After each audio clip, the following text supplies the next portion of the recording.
एक महिला अपनी 2 बच्चियों को लेकर नज़दीकी हॉस्पिटल में पहुंच जाती है और वहां जाकर जब डॉक्टर साहब उनका चेकअप करते हैं तो इस महिला से पूछा जाता है कि इनको क्या हुआ है।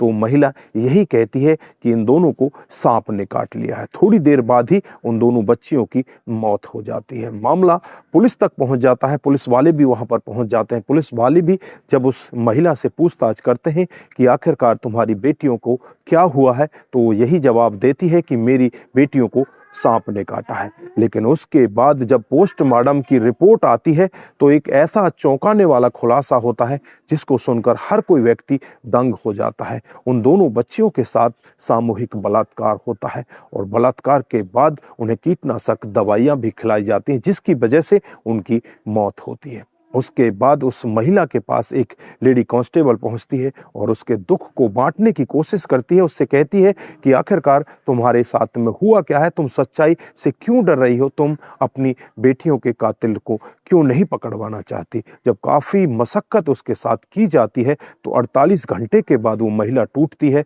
और एक ऐसा खुलासा वहाँ पर करती है जिसे सुनकर हर कोई व्यक्ति दंग हो जाते हैं। भी पूरा मामला जानना चाहते हैं तो वीडियो के साथ अंत तक जरूर बने रहे। आइए दोस्तों जानते हैं पूरा मामला क्या था। नमस्कार, जय हिंद। आप देख रहे हैं एपीएच न्यूज़ राहुल रावत के साथ। तो दोस्तों आज की जो हकीकत की घटना आपको बताने जा रहा हूं, हरियाणा में एक जिला पड़ता है सोनीपत और इसी का एक कुंडली थाना क्षेत्र है। कुंडली थाना क्षेत्र की हकीकत की घटना है। 6 अगस्त 2021 की सुबह को 11 बजे का वक्त होता है जब एसएचओ रवि कुमार के पास एक फ़ोन आता है।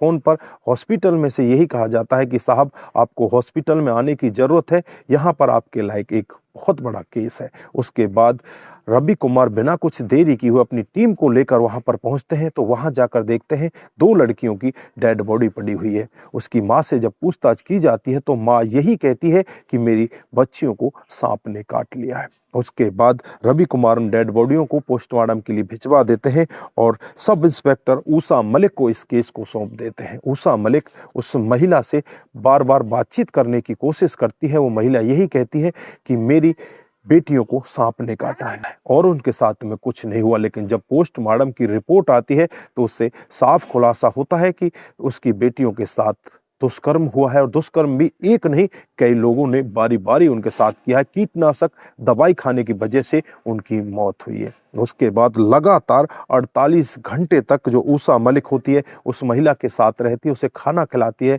और उससे सांत्वना देते हुए उससे कहती है कि तुम्हें घबराने की ज़रूरत नहीं है, तुम कातिलों के बारे में बताओ, मैं उन्हें कहीं से भी नहीं छोड़ूंगी, जहां भी वो तुबके होंगे उन्हें वहीं से उखाड़ कर ले आऊंगी। उसके बाद इस महिला का भरोसा जीता जाता है और ये महिला टूटती है और अपनी पूरी सच्चाई बताती है। ये बताती है कि मैं बिहार की रहने वाली हूँ और कामकाज के लिए मैं यहाँ पर आ जाती हूँ। मेरे 7 बच्चे होते हैं जिनमें एक बड़ी वाली लड़की और बड़े वाले की लड़के की शादी हो जाती है, वो वहीं पर रहते हैं। बाकी 5 बच्चों के साथ मैं यहाँ पर आ जाती हूँ क्योंकि कुछ दिन पहले ही मेरे पति की मौत हो जाती है। 5 बच्चों में मेरी 2 बड़ी वाली लड़कियां होती हैं, 3 छोटे वाले लड़के होते हैं। बड़ी वाली लड़की 15 साल की होती है, उससे छोटी 13 साल की होती है और 3 लड़के उनसे छोटे होते हैं। मैं यहाँ पर कामकाज करने लगती हूँ, दिहाड़ी मजदूरी किया करती हूँ और यहीं पर रहा करती हूँ। 5 अगस्त 2021 की रात को करीब 11 बजे मेरे घर का दरवाज़ा खटखटाया जाता है। मैं घर का दरवाज़ा खोलती हूँ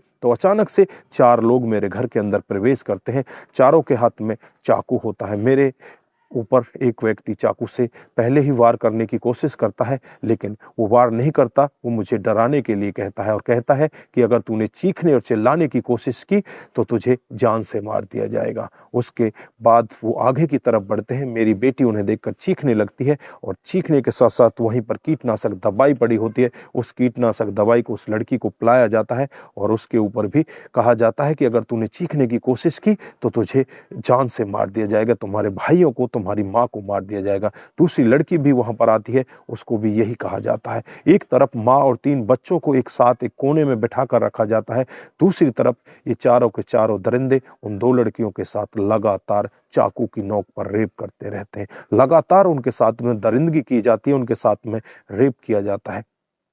उन लड़कियों की हालत खराब होने लगती है। उसके बाद वो दरिंदे वहाँ से लगभग 2-3 घंटे के बाद चुपचाप चले जाते हैं। लेकिन उससे पहले उस माँ से वो कहकर जाते हैं कि अगर तुम अपने बच्चों की जिंदगी चाहती हो, अपने बेटों के जीवन को चाहती हो, तो इस सब के बारे में किसी को कुछ भी नहीं कहना। अगर तूने कुछ कहा तो तेरे बेटों को और तुझे जान से मार दिया जाएगा। वो महिला चुपचाप घबराती रहती है। इधर जो बच्चे होते हैं उन्हें लेकर छत पर पहुंच जाती है। जो बेटियां होती हैं उनको तलावेली होने लगती है और रोने लगती हैं। इधर माँ होती है कि बेटियों, इस सब को भूल जाओ, अब कुछ भी नहीं है, तुम्हें अपने भाइयों को बचाना है, नहीं तो ये दरिंदे तुम्हारे भाइयों को मार डालेंगे।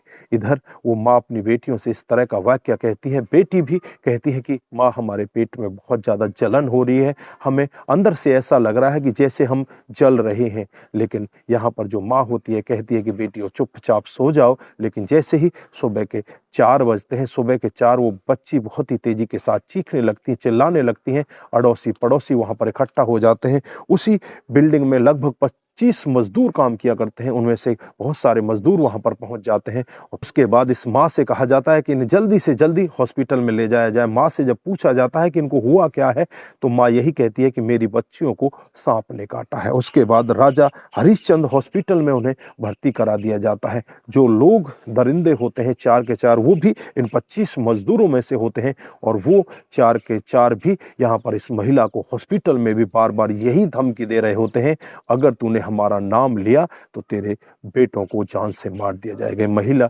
डरती है और डर कर पुलिस वाले को भी यही जवाब देती है कि मेरी बेटियों को सांप ने काटा। उसके बाद इन दोनों बेटियों की मौत हो जाती है। मौत होने के बाद पोस्टमार्टम की रिपोर्ट आती है, तो रिपोर्ट से साफ खुलासा होता है कि कीटनाशक दवाई खाने से और इनके साथ गैंग रेप होने से इनकी मौत हुई है। गैंग रेप की भी पोस्टमार्टम की रिपोर्ट से पुष्टि हो जाती है। उसके बाद ये मामला जब 48 घंटे तक ऊषा मलिक उस महिला से पूछती रहती है, 48 घंटे के बाद ये टूटती है और पूरा मामला खोलकर बताती है। तो इसमें 4 लोग जो इनके साथ ही काम किया करते हैं, उसमें एक का नाम अरुण पंडित होता है जो दरभंगा के मग्गई गांव का रहने वाला होता है। दूसरे का नाम फूलचंद होता है जो मसूरी का रहने वाला होता है।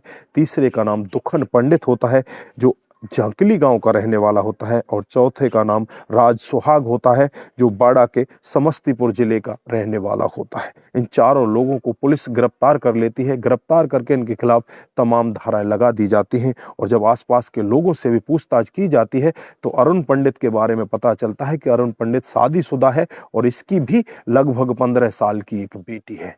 जब अरुण पंडित से पूछा जाता है कि तुम्हारी बेटी भी जवान है, क्या तुम अपनी बेटी के साथ भी ऐसा कर सकते हो, तो उसके मुंह से कोई जवाब नहीं होता। उसके बाद इन सभी लोगों को जेल के अंदर बंद कर दिया जाता है। मामला फास्ट ट्रैक कोर्ट में पहुंच जाता है और फास्ट ट्रैक कोर्ट में चलता हुआ मामला 24 नवंबर 2023 में पहुंच जाता है। 24 नवंबर 2023 को इन सब को फांसी की सजा सुनाई जाती है।